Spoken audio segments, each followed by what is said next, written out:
A lot of girls are so focused on the wedding that they forget that there's other stuff. Yeah. It's like, I just want to get married and tick that box, and I'm just like, I don't really care. So I just really want a life with someone. Nice. I'd rather have that. But to be fair, it took a pandemic and all of that to happen. So I'm not all about the stuff now. I'm wearing M&S. There you go. Still suits you down to the ground. Well, you know, it's about having an eye. Right, so we're ready, if you're ready. Fantastic. I'm slouching, is that all right? Yeah, just comfortable, that's what we need. So first of all, thank you very much for doing this, Martin. I really appreciate it. Would you mind introducing yourself for the people at home? My name is Martin Looney. I'm Managing Director of Big Red Teapot, owning a number of bars and an events company in Edinburgh. How long have you been working in the hospitality industry, and when did you get your start?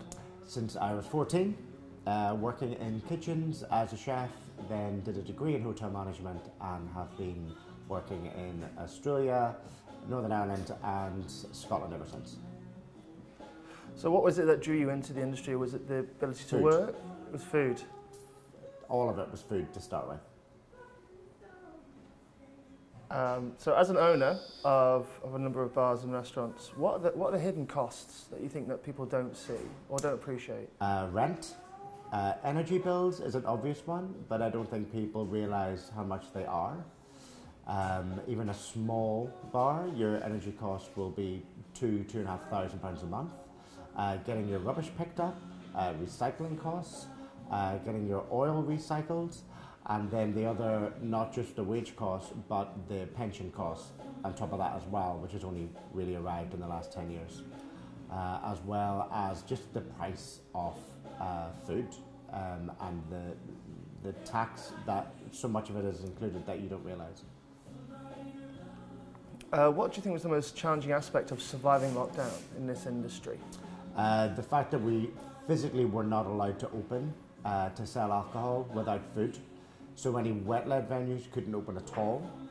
Any venues that focused on a cocktail bar, for example, weren't allowed to open at all unless they were serving food. Any venues that are smaller, like this one, because of the spacing aspect and social distancing, quite often you couldn't open either. The restrictions made it really difficult to open the physicality of it, rather than the idea of a virus. Is there anything you would have done differently in hindsight? Possibly not. I think we reacted the way we could. Scotland was very different to the UK. I wish the whole of the UK had one rule. That would have been a lot easier. I wish the whole of the UK had one support network financially, rather than what was different in Scotland and Northern Ireland and Wales and England.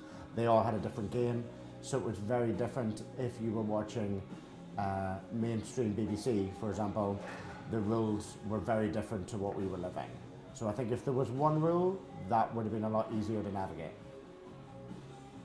Do you feel that the government did enough to help small businesses at the time?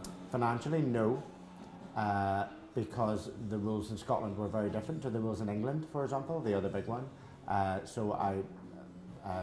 We got, rather than being emotional about it, the actual financial numbers that were given to England and Northern Ireland versus Scotland, it was a lot less in Scotland, so that was different. It's very unfair. It wasn't an even playing field. But the other part of it was with regards opening and closing and having to serve food and not having to serve food, and opening at 6 and closing, it was too difficult to navigate. What were you expecting to happen once you were able to open after lockdown, and what were some of the biggest challenges of coming out and back into this environment? I think we assumed that people would be so glad that they could be drinking in bars and restaurants again that they would, but the reality was the fear of lockdown stayed months and months and months with people in their minds, so less and less people come out. But more importantly, it changed the game with regards to working from home, so a lot of people who would have been out at lunch, in lunchtime meetings, drinks after work, coffees after work, meeting friends, they didn't come back straight away for a good 18 months to 2 years, and we're still living that now. Not just in hospitality, but in small retail, independent retail, The idea of just buy a card in a local shop. People would do that after work or on their lunch hours, but if they're not working uptown or they don't have a lunch hour because they're working from home, that whole economy went and hasn't come back. So what's your go-to drink, dish or style of venue on a night out? Depends on the night out. I dressed up for a celebration. Is it a random Tuesday? I think I could be just as happy going out straight after work for tacos and margaritas.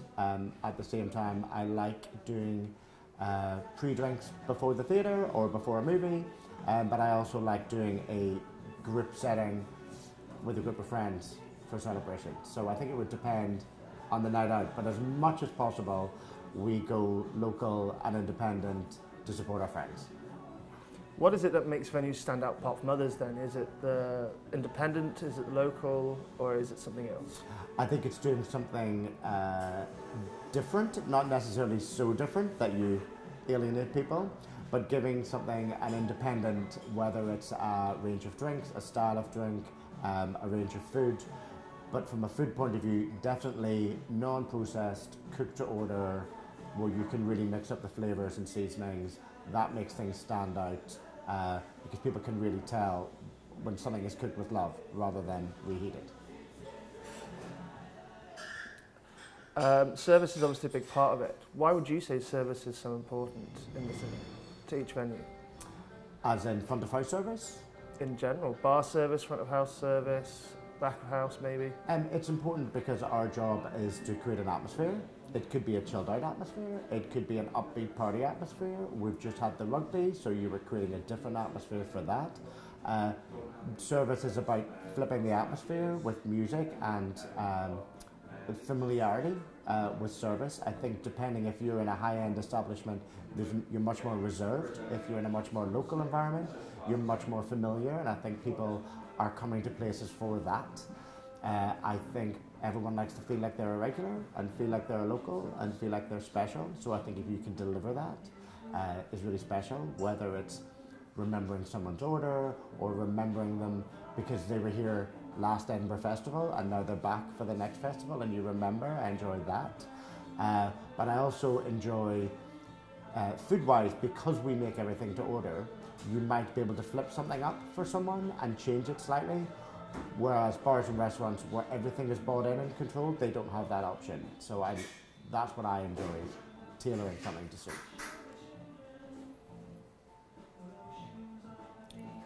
Do you think the average person, the average guest, really does appreciate the amount of hours, effort and dedication that goes into running a venue that's successful? No, not at all. And I don't think that's just hospitality.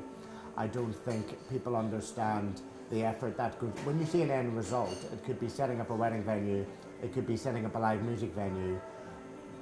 Your expectation is the end result, and it arrives, and your expectation is met, and it's glorious, and people love it.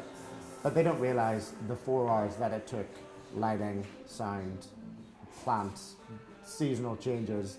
I don't think people realise how long things take, and the thought and the planning and the individual style that takes to run those type of venues. But I think that's the same in retail. I don't think people realise how much. You don't just open the doors and people come in. So in recent years, social media sites like TripAdvisor, Yelp and Google have given every guest the ability to become their own reviewer. How do you feel about these sites, and do you think giving the public such a loud voice is fair? I think it's fair because people are entitled to talk about their experience. I don't think I would use it as the only tool. I think these days we have social media photography with Instagram or TikTok or the others that are happening. I think TripAdvisor is probably further down the list than say it was 10 years ago. But ultimately, you could be doing something that one person really enjoys, and on the same day, another person doesn't have the same experience for whatever reason. So I think they're a tool. I don't think the majority of people use them as much. I think if you're writing as a reviewer because you enjoy eating out, I think that's absolutely valid. But if you're writing as a reviewer because you enjoy the critique, then that's a different reason for writing, and I think that comes across. Have you seen a change in how people interact with venues over the past few years, either due to coming back out of lockdown or due to these kind of review sites?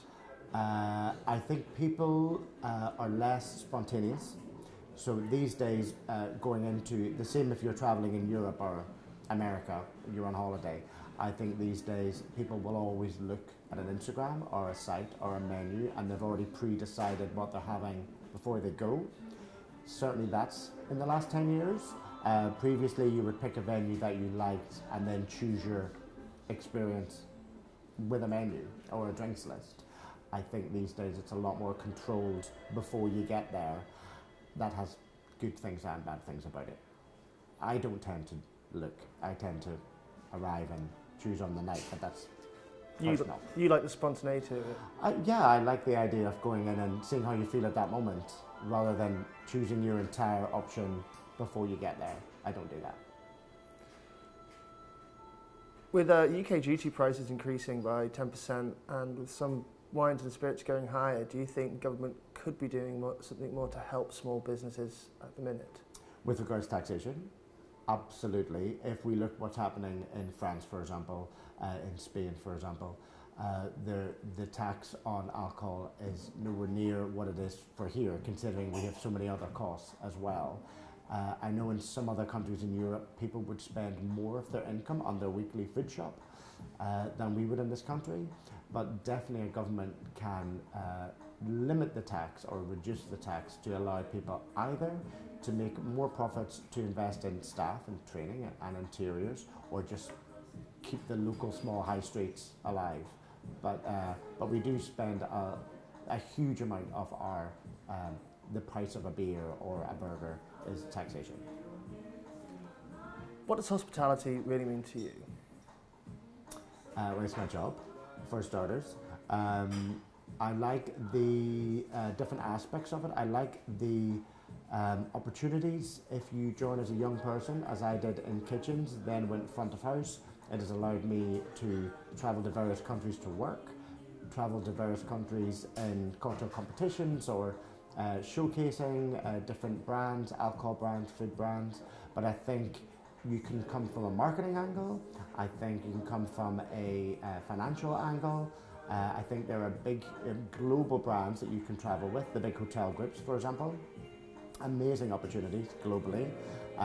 Male, female training programs if you haven't gone a university route. I think that's tremendous. But I also think, probably more importantly, that the bars and restaurants, as well as independent retail and independent comedy clubs, I think they shape the culture of the city. And I think if you avoid the big chains that you see everywhere, I think the movement of cocktail bars, small plate restaurants, larger fine dining restaurants, I think they really shape the culture of the city. And I love that, going to a different city and eating and drinking, and you get to experience the city, I think, that way through food, which is exciting. What are some of the qualities you think an individual needs to really thrive in this world? In a front of house role? Hospitality. I mean, across the board, you've been in almost every section. Well, I think it depends what you want from it. I think if you are interested in marketing and branding, absolutely creativity is what you need, and an open your eyes to what's happening around you, the colours, the trends. I think that's important. I think if you're interested in being a bartender, then absolutely go to other cities and other countries and see what's happening, and don't have the same drink regardless where you are. I think if you're a chef, again, working in other places, small places, large places, I think there's so many different opportunities from that point of view. But with regards to just as in big business, I think to work in finance, to work in law, to work in the changing government rulings, I think there's so many different avenues to go down. And if you think of hospitality as a huge business in every city, there are various different opportunities if you take them. The difference in hospitality is it changes a lot more than, say, law, retail. I would say it changes as quickly as the music industry or film industry, and reacts to trends. So with that in mind, do you have any advice for someone who might be starting out a career, who's excited to become a part of the hospitality industry long term? Anything you'd give? Remember why you started. What I always ask in interviews, what is it about the industry that brought you into it? For me, it was food, and I wanted to work with food and restaurants and service. For some people, it was drinks. For some people, it was branding. They loved the idea of whether it's logos and branding, or whether it's marketing in general, or whether it's large group marketing. Remember why you got into it, and then tailor your career to do what you set out to do. I think we've covered it a slightly snippets of this next question in other answers, but what is it that you really love about this industry? I think it's really versatile. I think it's nice to be creative and make a difference in what you're doing. Every day is different, but the idea, if you work in large event venues, every single event is different, and you tailor it to suit that person. And it could be a wedding, it could be a 21st, or it could be a product launch. You can really tailor that. I think that's really interesting, and we do that in bars and restaurants. You're tailoring everybody's experience to suit them, and you're suiting the part of time that you're in. You're suiting the day of the week that it's in. You change it up all the time, so you don't ever really get bored, or you shouldn't. And the fact that you can be constantly creative, and you constantly have an end result, whether it's launching a menu, launching a drinks list, running a busy weekend. Not every job gives you an end result, and I think hospitality does.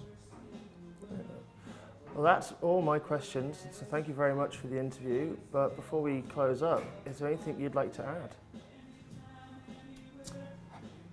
add? Get out in local bars and restaurants, regardless of the city you're in, and try what local people do, and you will experience a lot more versatility, imagination, and find new things that you can bring home and put them in your bar. Good, thank you very much, Martin. That's been great. Cheers. That was about 10 minutes. You said half an hour, we were in and out. Well,